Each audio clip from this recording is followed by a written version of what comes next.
students, welcome to online classes of Shivaji Group of Institutions. Myself Jyoti Mishra and I am your history teacher. In my previous video, I had already explained you about topic the Reformation.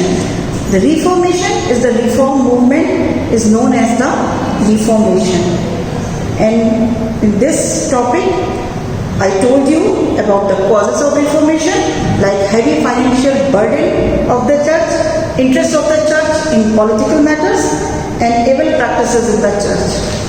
And impact of Reformation, I told you about the leading to counter Reformation.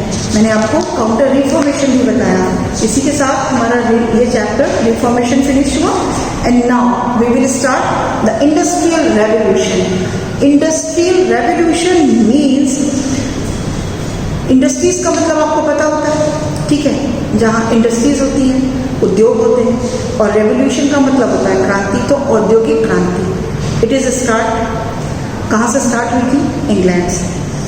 During the second half of the 18th century and the first half of the 19th century. अगर हम जो second half है हमारा 18th century का और 19th का जो starting का फर्स्ट हाफ है, बहुत सारे changes took place in the field of industry. Industry की फील्ड में बहुत सारे चेंजेस हुए. The term industrial revolution has been used to denote all those changes. इसी के लिए हम ये वर्ड इंडस्ट्रियल रेवोल्यूशन जो है वो यूज करते हैं. अगर हम H.A. डेविस के अकॉर्डिंग देखें तो the industrial revolution is a term, एक ऐसा term which is use to express the change which was responsible for the adoption of the system of making things on a large scale in large factories. जब हम large scale में, large factories में बहुत ज़्यादा, जब हम raw material को कुछ जो है मैन्युफैक्चरिंग गुड्स में चेंज करते हैं, लार्ज स्केल में जब हम चेंज करते हैं, तो that is called industrial revolution. By with the help of steam power, जैसा कि ओल्ड सिस्टम में होता था, and which was generally followed up the middle of the 18th century and making goods in cottages और shops of workers.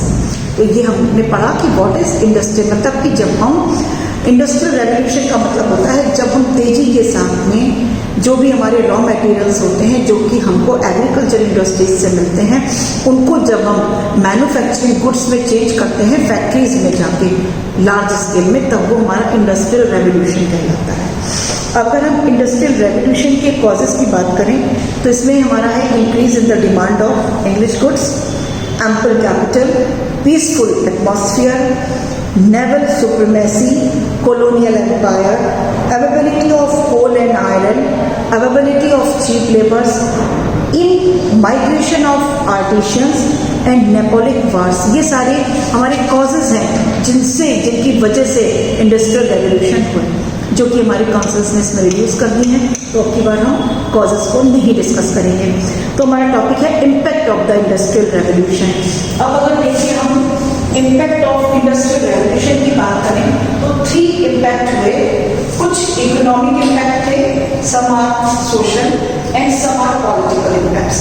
तो हम यहाँ पर भी कौन से हमारे पॉलिटिकल इम्पैक्ट्स जो थे उनको रिड्यूस किया.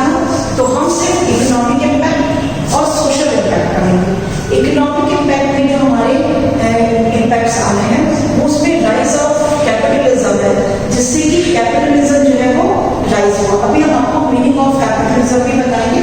और सोशल इम्पैक्ट में हम पढ़ेंगे राइज ऑफ सोशलिज्म, कि कैसे सोशलिज्म जो है वो स्टार्ट हुआ.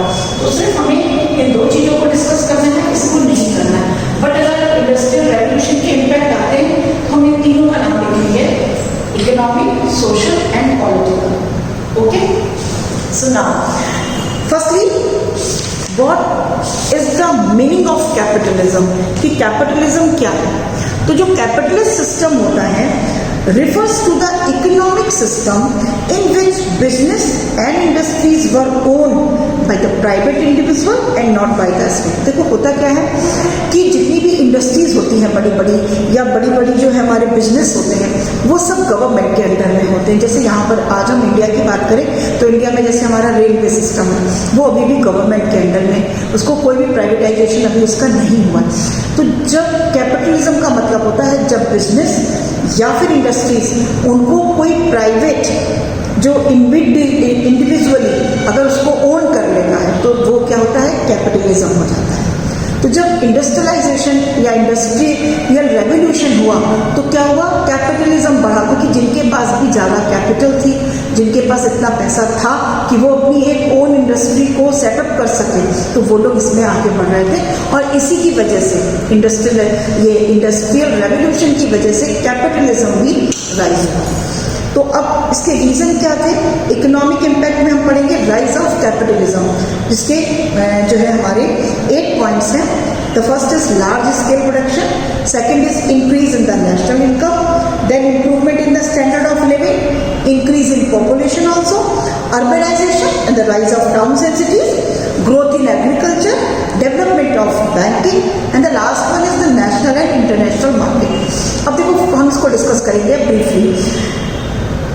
लार्ज स्केल प्रोडक्शन का मतलब हुआ कि जब कैपिटलिज्म राइज हुआ तो अगर हम इम्पैक्ट की बात करें तो जैसे जैसे हमारा इंडस्ट्रियल रेवोल्यूशन आया तो लार्ज स्केल में प्रोडक्शन स्टार्ट हो गया.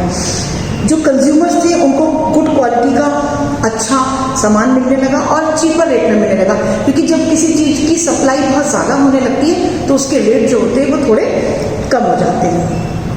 इसी के साथ साथ क्या हुआ, increase in the national income, हमारी नेशनल इनकम भी इंक्रीज हुई, क्योंकि जब एक अच्छी क्वालिटी का कोई गुड बनकर रेडी होता है तो उसकी जो है बाहर भी डिमांड होती है और जो है उसकी जो है वो किसी भी कंट्री के अंदर भी उसकी डिमांड होती है. तो क्या हुआ, उससे नेशनल इनकम बढ़ने स्टार्ट हो गई. इसके साथ साथ improvement in the standard of living. अब जब कोई एक अच्छी क्वालिटी का चीप रेट में सामान मिलेगा तो जो कॉमन मैन है, कॉमन पीपल्स है, जो पुअर भी हैं, उन्होंने भी क्या किया, उनका जो लिविंग ऑफ स्टैंडर्ड था वो हाई हो गया.